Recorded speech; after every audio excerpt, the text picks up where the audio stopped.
अस्सलाम वालेकुम, आप देख रहे हैं ऑफिशियल यूट्यूब चैनल। मैं हूँ यशमीन जमाल। पाकिस्तान भारत कशीदगी शिद्दत इख्तियार करती चली जा रही है और मेरा ख्याल है कि वो जो कोई भी बहस थी कि एस्केलेट होगी, सूरत हाल नहीं होगी, पाकिस्तान रिस्पॉन्ड करेगा नहीं करेगा, वो जो सुबह से भारत के एक्शंस हैं उसके बाद आई थिंक वो बहस जो है वो ख़त्म हो जानी चाहिए, क्योंकि अब कोई चॉइस बची नहीं है पाकिस्तान के पास। जिस तरीके से पूरा दिन एक ड्रोन स्वॉर्म ऑपरेशन पाकिस्तान ने किया है, भारत ने वहाँ से अपने जो ड्रोन्स हैं, लो फ्लाइंग ड्रोन्स हैं, उनको भेजा है यहाँ पर, और ये सेल्फ डेटोनेटिंग ड्रोन्स हैं जिनको भेजा है और टारगेटेड जगहों पर भेजा है।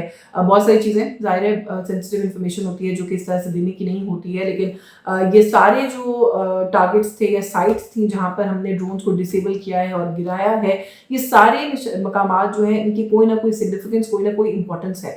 और ये इस तरह नहीं है कि कोई पॉइंटलेस या टारगेटलेस ड्रोन्स नहीं थे जो कि लॉन्च किए गए। ये सेंसिटिव मकामात को जो है वो सिंगल आउट करके वहाँ पर निशाना बनाया गया। लाहौर में तो एक मिलिट्री इंस्टॉलेशन का हमें पता भी है कि वहाँ पर उसको निशाना बनाया गया, और उसके अलावा जो रावलपिंडी में 2 गिरे, उसमें से एक जो मरहीड चौक के करीब गिरा है वो भी सेंसिटिव इलाका है उसके करीब भी, और जो पिंडी स्टेडियम में गिरा है जो उसके मुलेका फूड स्ट्रीट है, तो वो तो रावलपिंडी स्टेडियम है, वहाँ पर इस वक्त PSL जो है वो ऑन गोइंग है। फॉरेन प्लेयर्स पाकिस्तान में मौजूद हैं।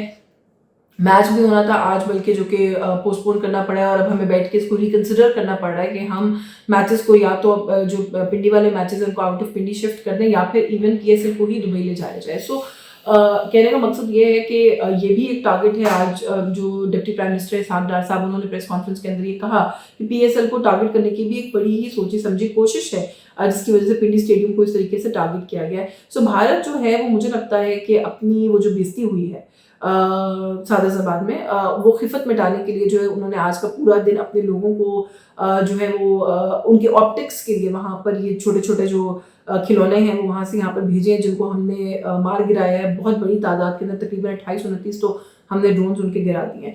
अब बहुत सारे सवाल हैं इस पूरी एपिसोड के इर्द गिर्द। लोग कह रहे हैं कि ये अंदर क्यों आए, क्या हमारे पास ऐसा कोई मैकेनिज्म नहीं है, हमारे डिफेंस सिस्टम को क्या हुआ, वो कहाँ गया था, and so on and so fourth. बहुत सारे इस तरह के सवाल जो हैं वो पूछे जा रहे हैं, और जाहिर एक शिकायत, एक गिला इस्तराब है लोगों के जहनों में और दिलों में कि क्यों हम कहीं छोटे, कमज़ोर या नीचे नज़र आए हैं। तो थोड़ी सी इन चीज़ों की वजाहत होना जो है बहुत इंपॉर्टेंट है कि हम कहीं से भी कमज़ोर नहीं हैं। हमने जिस तरीके से उनके ड्रोन्स को मार गिराया, जो माली नुकसान ही खाली उनको दे दिया, और फिर अगेन जितना इंसल्टिंग है उनके लिए इस तरीके से कि जो जहाज़ों वाला मामला हुआ और उसके बाद अब ये ड्रोन्स वाला सिलसिला हुआ, तो मेरा ख्याल है कि जवाब तो उनको भरपूर मिल रहा है। हाँ, जब ड्रोन आने के सिलसिले का आगाज़ हुआ और हमने पहले 1-2 ड्रोन जो है वो डिटेक्ट करके उनको लॉक किया, तो हमें हमारे डिफेंस जो सिस्टम है उसके अंदर ये सिग्नल्स मिलना शुरू हो गए, जिनकी वजह से हमें ये पता चला कि वो हमारे डिफेंस सिस्टम्स जहाँ पर लगे हुए हैं उनको उनकी लोकेशन को मैप कर रहे हैं और मॉनिटर कर रहे हैं। ज़ाहिर है फिर उसके बाद हमें अपना वो जो पूरा एक मॉनिटरिंग सिस्टम है उसको उठा के उसको रीलोकेट करने की ज़रूरत पेश आ गई। तो उसके बाद ये फैसला किया गया इन प्रिंसिपल कि इन ड्रोन्स को आने दिया जाए, इनको लॉक ना किया जाए, ताकि वो हमारी लोकेशन जो है उसको मैप ना कर सकें, और उसके बाद जो है उनको इस तरीके से गिरा दिया जाए जिस तरीके से गिराया गया है। जवाब की जहाँ तक बात है, जवाब मेरा ख्याल है कि आज की हरकत के बाद तो जवाब भरपूर जाएगा। DGISPR ने कहा है कि हम एक जो दरअंदाजी हुई है भारत की तरफ से, जो जानी नुकसान हुआ उसका हम हिसाब लेंगे। टाइम ऑफ कोर्स, जब हम जंग की बात करते हैं, time is of essence, time is of value. बहुत से लोगों का ये ख्याल और इस वक्त कौन जो है वो ये चाहती है कि बहुत बड़ा हमला करके भारत को जो है वो तहस नहस कर दिया जाए और उनको मुंह तोड़ जवाब जो दिया जाए, जो कि दिया जाएगा। लेकिन ये जो हम बार बार कह रहे हैं कि time and place of our choosing होगा, तो जाहिर है उसको लेकर एक ज़रूर एक एंग्जाइटी है कि वक्त जो है वो गुजरता जा रहा है और हम शायद कमज़ोर नज़र आ रहे हैं। तो ऐसी कोई बात नहीं है। पाकिस्तान और भारत जो है वो 2 न्यूक्लियर ममालिक हैं, और मेरा ख्याल है कि जंग 2 न्यूक्लियर ममालिक के दरमियान कोई मजाक नहीं होती, और अगर हमने करनी है जंग, जो कि हमने अब करनी है, तो उसको हम स्ट्रैटेजाइज करके करेंगे। लेकिन ज़ाहिर है इसके अंदर इस बात को भी जहन में रखना बहुत इंपॉर्टेंट है कि इस टाइम के ऊपर भारत क्योंकि दरअंदाजी कर रहा है और मुसलसल कर रहा है, तो हम जो भी करेंगे वो रिस्पॉन्स होगा। लेकिन वक्त जैसे जैसे गुजरता जाएगा तो उसके बाद अगर हम इंगेज करेंगे तो फिर शायद ये एक इम्प्रेशन जाएगा दुनिया को कि एक सिचुएशन डी एस्केलेट हो गई थी, हमने उसको री एस्केलेट कर दिया। तो this is time to respond.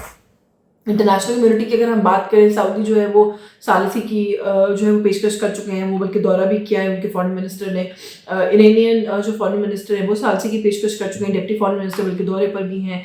America Donald Trump ثالثی کی پیشکش کر چکے ہیں اور اس کے بعد مارکو روبیو جو ہے وہ 2-3 مرتبہ اب ہمارے پرائم منسٹر سے بھی اس ساری آن گوئنگ سچویشن کے بعد بات چیت کر چکے ہیں. لیکن جب بھی ثالثی کی بات آتی ہے, میڈیشن کی بات آتی ہے, بھارت نے کبھی پہلے کسی ثالثی کو نہیں مانا, تو بھارت اس سیناریو میں کسی ثالثی کو کیوں مانے گا؟ سو جہاں تک ان پرنسپل یہ بات سمجھ میں آ رہی ہے کہ کیا سچویشن ڈی ایسکلیٹ ہو سکتی ہے یا ہوگی, تو میرا خیال ہے کہ وہ بڑی وضاحت کے ساتھ ہمیں نظر آ رہا ہے کہ سچویشن ڈی ایسکلیٹ اب جو ہے وہ نہیں ہوگی. یہاں سے تو ہمیں اوپر جانا ہی پڑے گا. پھر جب اوپر جانے کی ہم بات کرتے ہیں تو پھر دو نیوکلیر پاورز کے درمیان سچویشن پہ کہاں تک اوپر جاتی ہے, اس کے اوپر جو ہے وہ ظاہر زیادہ کتنا ہی جو ہے وہ ہم بات کر سکتے ہیں. باقی بھارت جو ہے اپنے اوچھے کندھوں پر جو ہے وہ مسلسل اترا ہوا ہے اور ابھی بھی جاری ہے کام. وہ صبح سے جو کھلونے لگے سیٹ کے بھیج رہے ہیں, اب ان کی جسٹیفیکیشن جو ہے وہ تلاش کرنے کے لیے انہوں نے ایک پریس ریلیز ان کی وزارت دفاع نے جو ہے وہ کی اور پریس کانفرنس بھی کی ہے ان کے ڈیفینس منسٹر نے, جس کے اندر وہ یہ کہہ رہے ہیں کہ پاکستان نے جو گزشتہ رات ہے اس میں بھارت کے شمالی اور مغربی سرحدی علاقوں پر ڈرونز اور میزائلوں سے حملہ کیا ہے. جو ڈرونز آج انہوں نے بھیجے ہیں, یہ بات کہہ کے وہ ان ڈرونز کو بھیجنے کا جواز جو ہے وہ پیدا کر رہے ہیں اور انٹرنیشنل کمیونٹی کے سامنے یہ کہنا چاہتے ہیں کہ ہم نے بغیر کسی مقصد کے ہم ایسکیلیٹ نہیں کریں, یہ ہوا ہے تو ہم ایسکیلیٹ کر رہے ہیں. سو میرا خیال ہے کہ بھارت کو اس بات کے اندر بڑی کلیئرٹی ہونی چاہیے کہ ہم جب حملہ کریں گے تو ہم اس حملے کو بہت فخر کے ساتھ اون کریں گے. ہم نے آپ کے جہاز گرائے, آپ نہیں مان رہے, ہم بڑے فخر کے ساتھ اس کو اون کر رہے ہیں. ہم نہ صرف مان رہے ہیں اور ہمارے موقف کی دنیا تائید کر رہی ہے. رافیل طیارے کی طرف سے ان کے ایک پرسنل کی طرف سے بھی جو ہے کنفرمیشن آ گئی ہے. انجیکشن سیٹس جو بناتے ہیں طیاروں کے, جب بھی کوئی پائلٹ سکسیزفلی ایجیکٹ کرتا ہے تو وہ اس کا کاؤنٹ جو ہے وہ دیتے ہیں, بیکاز ظاہر ہے دے پراؤڈلی وہ اس بات کو کہتے ہیں کہ ہماری جو سیٹ ہے وہ اتنی افیکٹو تھی کہ ایک جان بچ گئی, تو انہوں نے اپنے کاؤنٹ کو بائی 3 بڑھا دیا ہے. اور بائی 3 اس لیے بڑھایا ہے کہ جو دوسرے 2 ہیں وہ ایجیکٹ نہیں کر سکے سکسیزفلی. تو میرا خیال ہے کہ یہ والی باتیں وہ ہیں کہ بھارت جتنا ان کو جھٹلائے گا وہ جھٹلا نہیں سکے گا. اس کے کھلے عام پروف ملیں گے. یہ وہ پرانی جنگیں تو ہے نہیں, in today's day and age I think اس طرح کی باتوں کو ویریفائی کرنا اور جھوٹ بولنا اور یہ سمجھنا کہ جھوٹ بول کے you can get away with it وہ پاسبل نہیں ہے. تو بھارت نے پھر سوچا کہ یہ والی ٹیکٹک اپنائی جائے اور ساتھ میں یہ کہہ دیا جائے کہ یہاں ہماری طرف جو ہے وہ حملہ کیا گیا ہے. تو ہم جب حملہ کریں گے ہم اس کو اون کریں گے. ہم جو حملہ کریں گے اس کی گونج, اس کی آواز, اس کا امپیکٹ دنیا میں سنائی دے گا اور اس کا اتنا امپیکٹ ہوگا کہ آپ ہل جائیں گے اور آپ اس طرح کی پریس کانفرنسز جو ہے وہ اتنے تحمل سے کرنے کے قابل پھر نہیں رہیں گے اس کے بعد. تو یہ بات جو ہے اس کو بہت زیادہ سنجیدگی کے ساتھ اور اس کو انڈرسٹینڈ کرنے کی بھارت کو ضرورت ہے کہ اسکلیشن جو ہے وہ اس سے اوپر جائے گی. اور باقی ظاہر ہے ہم کسی بھی چیز کے اوپر غیر ذمہ داری کا مظاہرہ نہیں کرنا چاہتے, لیکن ہمارے جو سورسز ہیں وہ یہ بتا رہے ہیں کہ it's only a matter of hours before we will respond to India. اور جواب جو ہے وہ ایک مقام پر نہیں, وہ 7-8 مقامات پر ایک دفعہ ایک ہی وقت میں جو ہے وہ ہم کارروائی کریں گے اور ایسی کارروائی ہوگی کہ بھارت جو ہے اس کے چھکے جو پہلے چھوٹے ہوئے مزید چھوٹ جائیں گے. سو اپنی خفت کو مٹانے کے لیے جس قسم کی چھوٹی چھوٹی بچکانہ حرکتیں, لوئٹرنگ میونیشن سے آج پورا دن وہ کھیلے ہیں, نقصان ہمارا یہاں پہ ہوا ہے تھوڑا بہت, لیکن جنگ ہے. اس بات کو بھی ذہن میں رکھنا چاہیے کہ دوسری سائڈ کی بھی فوج ہے, وہ بھی جنگ لڑنے کے لیے جنگ کر رہے ہیں اور جنگ جب ہوتی ہے تو اس کے اندر نقصان بھی ہوتا ہے, لیکن نقصان منیمم ہونا چاہیے. نیوکلیر ممالک ہیں دونوں, سچویشن کو اگلی نہیں ہونا چاہیے. لیکن اگر کسی قسم کی ثالثی بھی کام نہیں آئی اور اگر اسی طرح کی جو ایسکلیشن ہے وہ ہوتی رہی تو پھر میرا خیال ہے کہ نہ صرف اس خطے کو بلکہ دنیا کو تیار رہنا چاہیے کہ شاید ایک بڑی تباہی جو ہے وہ اس وقت دنیا کے دہانے پر کھڑی ہے. اور پاکستان جو ہے وہ جتنا مرضی امن پسند ہم کہیں کہ ہم ہیں, جو کہ بات ہم بار بار کہہ رہے ہیں کہ ہم ایک پیس لونگ ملک ہیں, لیکن ہم کمزور نہیں ہیں. اور اگر بات اس بات تک آ جائے کہ ہماری بقا کی بات ہو اور اس بات کو اسرٹ کرنے کی بات ہو کہ ہم پاورلیس نہیں ہیں, ہم کمزور نہیں ہیں, تو پھر ہم ہر حد ہے اس تک جائیں گے. اس بات کے اندر کوئی ڈاؤٹ نہیں رہنا چاہیے. آج کے اس بلاگ سے بس یہی کچھ, مجھے اجازت دیجیے. اللہ حافظ.